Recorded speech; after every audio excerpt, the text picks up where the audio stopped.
Bubba Wallace is enraged after what happened at the COTA on Sunday. He feels he continues to make rookie mistakes and that he should be replaced. So, is the 2311 racing driver going to be fired next? What does Denny Hamlin think about it? Tune in to NASCAR Zone to find out. But before we dive into that, do subscribe to our channel and hit the like button.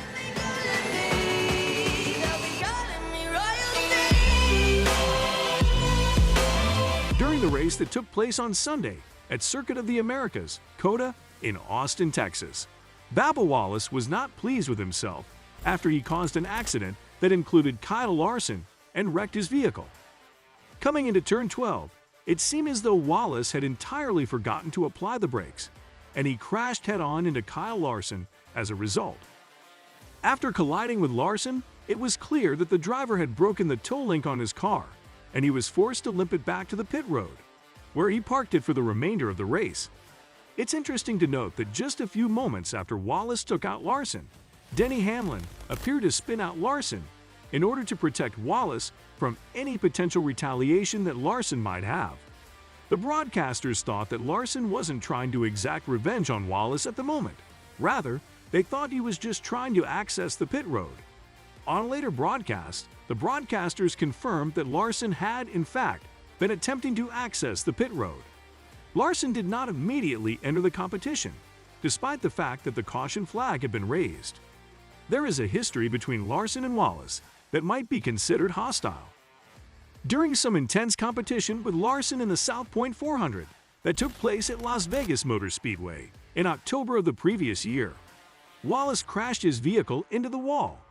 After making an impact with the wall, Wallace was thrown into Larson, who immediately dropped to the bottom of the track to avoid Wallace. Wallace then raced Larson down the track and purposefully clipped his right rear quarter panel in order to gain an advantage. As a result of the hit, Larson would be sent spinning up the track and into Christopher Bell as well as the outside wall. In addition to this, Wallace would spin up the track and headfirst crash into the wall.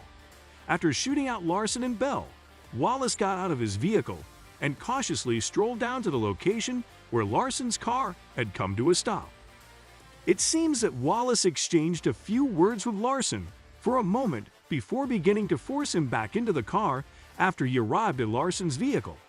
However, Larson chose not to attack Wallace and instead attempted to keep him at bay while he continued to get closer to his target. In the end, Larson did push Wallace away from him in an effort to prevent Wallace from getting any closer to him. At long last, a member of the track staff arrived on the scene and successfully separated the two drivers. As a consequence of his actions, NASCAR ultimately decided to disqualify Wallace for the remainder of the race. Once Wallace got out of his car at COTA, he talked to Fox Sports pit reporter Jamie Little and said that his day was over because his tow link and an oil line were both broken. Broke toe link in the rear and then oil line. Just trying my hardest not to go down that slippery slope of self-doubt right here. 2 weeks in a row making rookie mistakes, 6 years in the Cup. Need to be replaced. Only Jimmy Johnson and Ty Dillon, who were involved in a collision on lap 1 and were unable to continue, were able to finish lower than Wallace, who finished the day in 37th place. Tyler Reddick, a teammate of Wallace's at 2311 Racing, was dominant for a significant portion of the race. However, Reddick spent much of the race playing catch-up because of an early strategy move that was going to require him to make an additional pit stop due to fuel mileage. Nevertheless, a caution flag waved late in the race leveled the playing field and put him back on the same plan as the other competitors. After making his way back to the front of the pack so rapidly, he was able to win the race by taking repeated late race restarts from the front position. He also had a badge showing the week prior at Atlanta Motor Speedway, when he ended in 27th place, as Wallace highlighted earlier. About 10 laps into the race in Atlanta, Wallace lost control of his vehicle on his own and seriously damaged the front end of his vehicle. As a result of the accident, he would never get better. After the competition at COTA, Wallace finds himself on the periphery of the playoff picture looking in. He is now in 19th place, 108 points behind Ross Chastain, who is currently in the first place. In terms of the specific race for the playoffs, he is now ranked 20th, considering that William Byron already has 2 wins and is guaranteed to make the postseason as a result of receiving a 100-point driver penalty from NASCAR for unapproved parts modifications made to the hood louvers of his car at the Phoenix race. Byron is currently ranked 22nd overall. Wallace is now trailing his team owner Denny Hamlin by a score of 36 points in the race for the last playoff position. What do you think of Wallace's comments after he took himself out of the race at COTA? Do you believe that he should be replaced? Tell us in the comments. Be sure to hit the bell button and subscribe to our channel to get the latest updates. But if you look at what Denny Hamlin has said in the past and now, most things seem to have changed.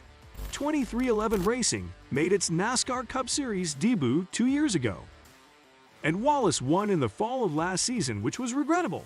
Wallace's victory came as a non-postseason participant, but Busch's victory was forfeited due to an injury sustained in July at Pocono. Since then, he hasn't raced. As a result, Wallace was promoted from the NASCAR Xfinity Series to drive Busch's number 45 car during the playoffs.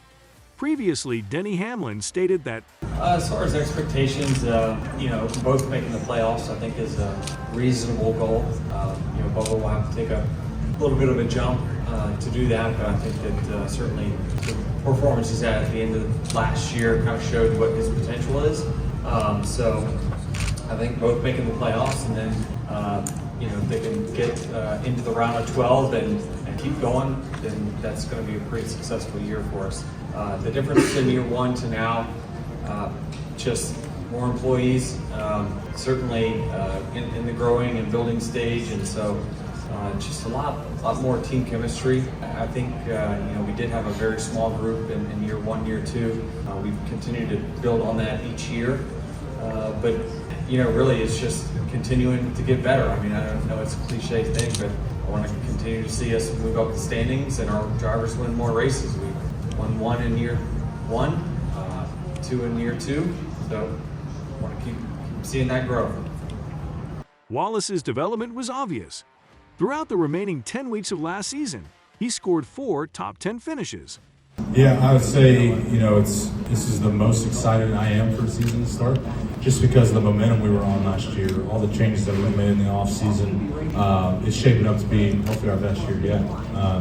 We've been able to win the last 2 seasons, but at the wrong time. We need to win before the playoffs, get in the playoffs, and make a good playoff run, which I think our team is totally capable of doing now, and we've had the right people in place. Our mentality is there, our work efforts are there, so I just have to do my job and go out and start this year off right. And so as much as this race is about bragging rights, your season starts here today for practice, qualifying, it shapes up everything. So you only hope now with the way that everything's structured, no practice, or you get practice, but it's not like before where you could wholesale the car if you needed to. You hope you unloaded the right way off the truck and it's somewhat close to where you can tinker with. So it's been fun working with Booty, continuing to grow with him, and just push that leadership throughout our team.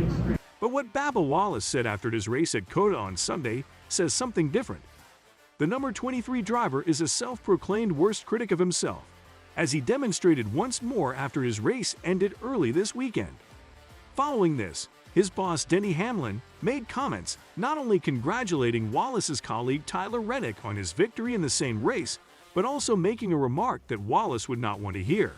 Yeah, I mean, it's why I went after him as early as I did. I wanted to get the jump on all the other teams because I knew he was going to be the most coveted free agent in a very, very, very long time. So that's why I got the jump on it. Now it costs me a lot of money to do it, but it pays dividends. You have to have that driver that you feel like can carry you to championships and wins for decades, and I think that we have that guy.